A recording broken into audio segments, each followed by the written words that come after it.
ఈ రోజు స్వస్థతలో గోల చేసేటటువంటి ఈ గోలగాళ్ళందరూ ఉన్నారే, ఈ బ్యాచ్ అసలు ఇండియాకి వైద్యం తీసుకొచ్చింది ఎవరు? క్రైస్తవులు కాదా? మిషనరీలు కాదా?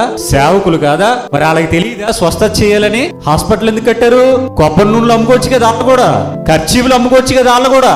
వాళ్ళకి ఖర్చీపులు అమ్ముకోవడం చేతకాక, కొబ్బరి నూనె బిజినెస్లు చేసుకోవడం చేతకాక, అరటిపళ్ళు తినిపించడం చేతకాక, యాపిల్స్ తినిపించడం చేతకాక హాస్పిటల్ కట్టారా?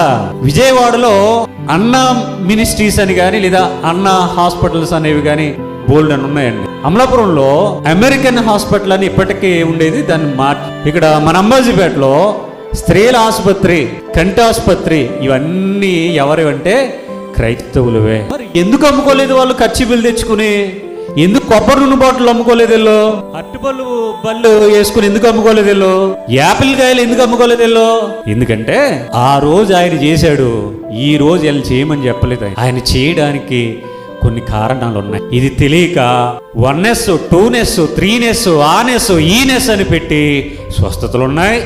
ఆయన చెయ్యాలంటే చేస్తాడు, మానేయాలంటే మానేస్తాడు అని పనికి మాలని అన్నీ చెప్తా ఉన్నారు ఈరోజు. అవునండి, కనుక బైబిల్లో రాసేశారు కాబట్టి ఇవన్నీ కూడా జరిగిపోతాయి నా కోసమే అని ఎప్పుడు బైబిల్ ఆలోచించకండి. బైబిల్లో రాశారు, దాని వెనకాల బోలెడన్ని కారణాలు ఉన్నాయి.